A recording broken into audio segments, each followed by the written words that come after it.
Dear friends, good morning on Wednesday the 22nd of April.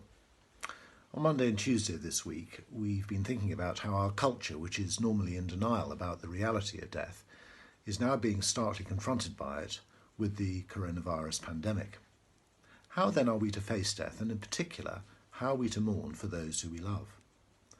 A common approach that I've come across in the many funerals that I've taken over the years is illustrated by the popular poem that is often read on such occasions. Do not stand at my grave and weep. I am not there. I did not sleep. I am 1,000 winds that blow. I am the diamond glints on snow. I am the sunlight on ripened grain. I am the gentle autumn rain. When you awaken in the morning's hush, I am the swift uplifting rush of quiet birds in circled flight. I am the soft stars that shine at night. Do not stand at my grave and cry. I am not there. I did not die. Well, the poem is comforting and soothing and full of beautiful imagery from the natural world, but it too denies the reality of death. I am not there. I did not die, it says. And it suggests that instead of dying, we are somehow transformed into the beauty of the winds and the snow and the fields and the birds and the rain and the stars. It not only denies the reality of death, it denies the reality of grief.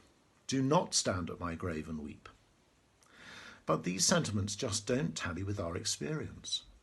Many of us have stood at the graves of those who we love, and we've wept, because we know that the reality is that they did die, and we know that they're not present with us, neither in person nor in the natural world around us. And some of us are still weeping, many years later. What a relief it is to turn to the Bible, and in particular to Jesus' reaction to death. In John chapter 11, Jesus goes to Bethany to comfort his friends Mary and Martha in the death of their brother Lazarus. And when he sees them weeping, we read that he was deeply moved in spirit and he was troubled. And when Mary speaks to him, we're told in the shortest verse in the Bible, Jesus wept. He doesn't speak.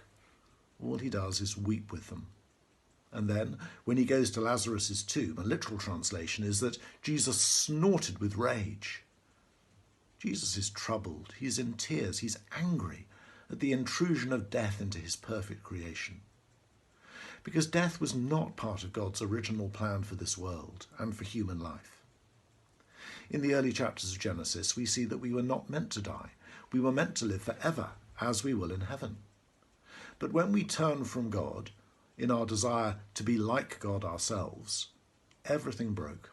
Our bodies, the natural order, our hearts, our relationships, nothing works as it was originally designed to. Disease, disorder, and death came into the world. So Jesus weeps, and he is angry at the monstrosity of death. It is a terrible distortion of the perfect creation that he loves. Now we're going to see more tomorrow about how Jesus deals with death. But we must not move on too quickly from our pain, our grief, our anger over death. If these are emotions that you have experienced, or maybe are feeling now, perhaps over the death of somebody that you have loved, or maybe as you see the heartbreaking stories in the news of those who've died due to COVID-19 disease, please don't deny how you're feeling. Please don't move on too quickly. We are meant to grieve. We are meant to shed tears. We're meant to feel angry at the scandal of death. Look at how Jesus reacted to death.